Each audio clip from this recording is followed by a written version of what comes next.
Hey guys, আজ আমি explain করব 2002 সালে মুক্তিপ্রাপ্ত একটি অসাধারণ অ্যানিমেটেড মুভি আইস এজ, যেটি কিনা এই আইস এজ ফ্র্যাঞ্চাইজির সর্বপ্রথম মুভি। ভাই বিশ্বাস করতে পারবেন না যে 2002 সালের মুভিতে এইরকমভাবে অ্যানিমেটেড করা হয়েছে, মানে অ্যানিমেশন করা হয়েছে। অসাধারণ অ্যানিমেশনের সাথে অসাধারণ কাহিনী। তো এই মুভিটার সম্পর্কে কিছু ডিটেল হচ্ছে, এই মুভিটা বানাতে খরচ গিয়েছিল 2002 সালের দিকেই 720 কোটি টাকা প্রায়। আর এই মুভির এখন পর্যন্ত বক্স অফিস আয় এর প্রায় 3 থেকে 4 গুণ, 4673 কোটি আর কি। ভাবা যায় অস্থির ইনকাম করেছে। তো চলো আজকে আমরা একসাথে দেখি আইস এজ ফুল মুভি। শুরু করার আগে হে আমি ইফাদ অ্যান্ড ওয়েলকাম টু সিনেবং। গল্পটি শুরু হয় যখন পৃথিবী ধীরে ধীরে বরফে ঢেকে যাচ্ছে। পৃথিবী তখন বরফ যুগের মধ্যে রয়েছে এবং সব প্রাণী একে একে দক্ষিণে অভিমুখে পাড়ি জমাচ্ছে, যাতে তারা কঠোর শীত থেকে রক্ষা পেতে পারে। এই সময় দেখা যায় যে বিভিন্ন প্রজাতির প্রাণীরা নিজেদের প্রাণ বাঁচানোর জন্য যাত্রা শুরু করেছে। কিন্তু তিনটি প্রধান চরিত্র, ম্যামথ, ম্যানি, স্লোথ, সিড এবং একটি বাঘ ডিয়েগো, ভিন্ন ভিন্ন পথে তারা নিজ নিজ যাত্রা শুরু করে। ম্যানি, সিড এবং ডিয়েগোর পরিচয় দিয়ে নিয়ে আপনাদেরকে।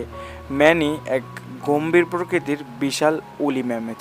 দেখতে হাতির মতো হলেও এই ম্যামথ কিন্তু অনেক আগেই বিলুপ্ত হয়ে গিয়েছে। সে একা থাকতে পছন্দ করে, অন্য কারোর সাথে খুব একটা মিশতে চায় না। তার নিজের অতীত নিয়ে কিছু ট্র্যাজেডি রয়েছে তার, যা তাকে গম্ভীর ও দুঃখ ভারাক্রান্ত করে। সিড একজন অলস এবং বাচাল স্লোথ, যার পরিবার তাকে ফেলে গিয়েছে।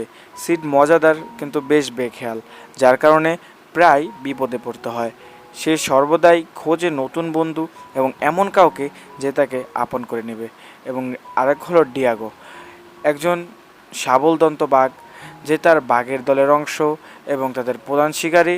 ছোটোর আদেশ অনুসারে সে একটা গোপন মিশনে রয়েছে। গল্পের এই অংশে একটি মানব পরিবারের সাথে আমরা পরিচিত হই, যারা বরফ যুগের চ্যালেঞ্জের মুখোমুখি হচ্ছে। একদল ছাবলদন্ত বাঘ তাদের আক্রমণ করে এবং সেই আক্রমণের মধ্যে এক মা তার শিশুকে বাঁচানোর জন্য একটি নদীতে লাফিয়ে পড়ে। স্রোতে ভেসে যাওয়ার পর সে মানব শিশুটি ম্যানি এবং সিডের কাছে এসে পৌঁছায়। তারা শিশুটিকে পেয়ে বুঝতে পারে যে এটি তার পরিবার থেকে বিচ্ছিন্ন হয়ে গিয়েছে এবং তারা সিদ্ধান্ত নেয় যে শিশুটিকে তার পরিবারের কাছে ফিরিয়ে দেবে। এই পর্যায়ে ডিয়াগো তাদের সাথে যোগ দেয়, কিন্তু তার মিশন একদম ভিন্ন। ডিয়াগোর দল, বিশেষ করে তাদের নেতা সোটো, চায় যে শিশুটি তাদের হাতে আসুক, কারণ তারা শিশুটির মাধ্যমে প্রতিশোধ নিতে চায়। কেননা এইসব যে বাঘ, এই বাঘদেরকে মানুষরা বেঁচে থাকার তাগিদে মেরে ফেলেছে এবং সেই প্রতিশোধই নিতে চাচ্ছে তারা। ডিয়াগো ম্যানি এবং সিডকে বলে যে সে শিশুটির পরিবারের অবস্থান সম্পর্কে জানে এবং তাদের সাহায্য করবে। আসলে তার উদ্দেশ্য ছিল ম্যানি এবং সিডকে বিভ্রান্ত করা এবং শিশুটিকে নিজের দলের হাতে তুলে দেওয়া। এরপর ম্যানি, সিড এবং ডিয়াগো একসাথে শিশুটিকে নিয়ে যাত্রা করে। তাদের এই যাত্রার একদিকে যেমন বিপদ, তেমনই মজাও রয়েছে, যা কিনা তুমি ফুল মুভি না দেখলে এই এক্সপ্লেন দ্বারা কিছুই বুঝতে পারবে না। আর আমার যদি এরকমভাবে এক্সপ্লেন করে তুলে ধরা হয়, তাহলে তুমি আগামাতা কিছু বুঝবে না, উল্টা আমাকে গালি দিবে। যাই হোক, সিটের বাচাল স্বভাব এবং ডিয়াগোর কৌশল আচরণ ম্যানিকে অনেক সময় বিরক্ত করে তোলে, কিন্তু ধীরে ধীরে তাদের মধ্যে একটা মজার সম্পর্ক গড়ে ওঠে। মুভির কিছু অংশে স্ক্যাট নামে এক ছোট্ট প্রাণীর উপস্থিতি দেখা যায়, যে সবসময় একটি অ্যাকর্ন খুঁজে বের করার চেষ্টা করে। যদিও স্ক্যাটের কাহিনী মূল গল্পের সাথে সরাসরি সেইভাবে যুক্ত নয়, তবে এই ফ্র্যাঞ্চাইজি যে যতগুলো মুভি আছে, মানে 6টা মুভি, তার সাথে এই মানে প্রাণীটার কোনো না কোনোভাবে একটা কানেকশন থাকে। তার যে হাস্যকর কাহিনীগুলো থাকে তা এই মুভিতে দর্শকদেরকে অনেক বিনোদন দেয়। এ সময় তাদের যাত্রা করতে করতে ডিয়াগো ম্যানি এবং সিডের সাথে অনেক বন্ধুত্ব হয়ে যায় এবং ডিয়াগো তাদেরকে যেই বিভ্রান্ত করার জন্য যে জায়গায় নিয়ে যেতেছিল, সে জায়গায় নিতে তার এখন খারাপ লাগতে থাকে। যাতার সময় ডিয়াগো তার নিজের মিশন এবং নতুন বন্ধুদের মধ্যে দ্বিধায় পড়ে যায়। একদিকে সে তার দলের প্রতি বিশ্বস্ত থাকার জন্য প্রতিশ্রুতিবদ্ধ, কিন্তু অন্যদিকে সে ম্যানি এবং সিডের আন্তরিকতা দেখে ধীরে ধীরে তাদের সাথে বন্ধুত্ব গড়ে তোলে।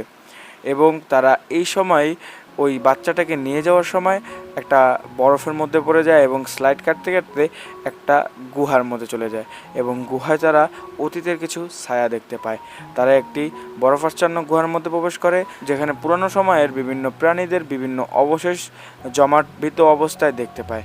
এ সময় একটি গোপনীয় দৃশ্য উঠে আসে, যেখানে ম্যানির অতীতের কিছু মর্মান্তিক ঘটনা বোঝা যায়। আসলে তার পরিবার ওই মানুষের মধ্যে যারা শিকারী ছিল তাদের কাছে হত্যা হয়েছে। এই দৃশ্যটি ম্যানির চরিত্রের গভীরতা এবং তার গম্ভীর স্বভাবের কারণ তুলে ধরে। শেষমেশ ডিয়াগো তার দলের প্রতি নিজের বিশ্বাসঘাতকতার ব্যাপারে দ্বিধাগ্রস্ত হয়ে পড়ে, কারণ সে ম্যানি ও সিডের সাথে বন্ধুত্বপূর্ণ সম্পর্ক গড়ে তুলেছে। যখন ডিয়াগো তাদের জানায় যে সেটো তাদের আক্রমণ করতে যাচ্ছে, তখন ম্যানি এবং সিড ডিয়াগোর ওপর বিশ্বাস করতে শুরু করে। ডিয়াগো বুঝতে পারে যে তার বন্ধুত্ব এখন তার দলের মিশনের চেয়ে বেশি মূল্যবান। তারপর তারা ছোটোর সাথে মুখোমুখি হয়। যাত্রা শেষ পর্যায়ে তারা যখন শিশুটিকে তার পরিবারের কাছে ফিরিয়ে দিতে প্রায় সফল হয়, তখন ছোট এবং তার বাঘের দল তাদের আক্রমণ করে।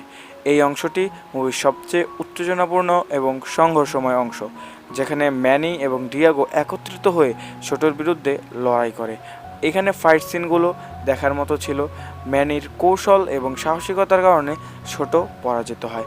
ডিয়াগোর গুরুতরভাবে আহত হয়, কিন্তু সে ম্যানি এবং সিডের সাথে থাকে এবং তাদের সাহায্য করে। এই দৃশ্যে ডিয়াগোর চরিত্রের পূর্ণ পরিবর্তন বোঝা যায়। সে তার দলের শিকারী মনোভাব ছেড়ে বন্ধুত্বের পথে এসেছে।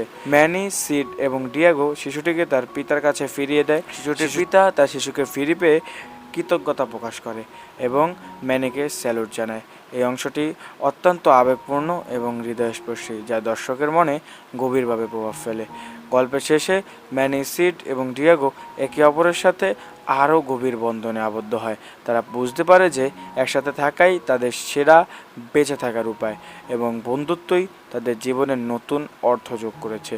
এরপর তারা নতুন করে যাত্রা শুরু করে, কিন্তু এবার তারা আর একা নয়, তারা একে অপরের বন্ধু এবং সহযাত্রী। আসলে এই মুভিটা, আইস মুভিটা, আমি সম্পূর্ণভাবে ওই রকম কাহিনী তুলে ধরে স্টোরি টেলিং করে আপনাদেরকে দিতে পারতাম, তবে ওই রকম করলে আপনাদের যে ফুল অ্যাকচুয়াল মুভিটা দেখার যে মজা, ওইটা আসলে আপনারা পেতেন না। তাই আপনাদেরকে আমি মেন কাহিনীটুকু বলে দিলাম, আপনি যে এখন শান্তি মতো কোনো ঝামেলা ছাড়া দেখতে পারেন।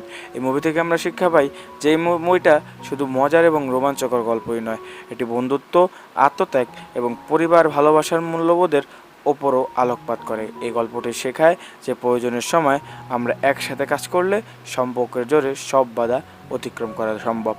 তো কেমন লাগলো আজকের মুভিটি তা কমেন্ট করে জানাতে পারেন এবং ভালো লাগলে চ্যানেলটা সাবস্ক্রাইব করে এরকম ভিডিও দেখার জন্য উৎসাহ করতে পারেন আমাকে। তো ভালো থাকবেন, সুস্থ থাকবেন, টেক কেয়ার, আল্লাহ হাফেজ।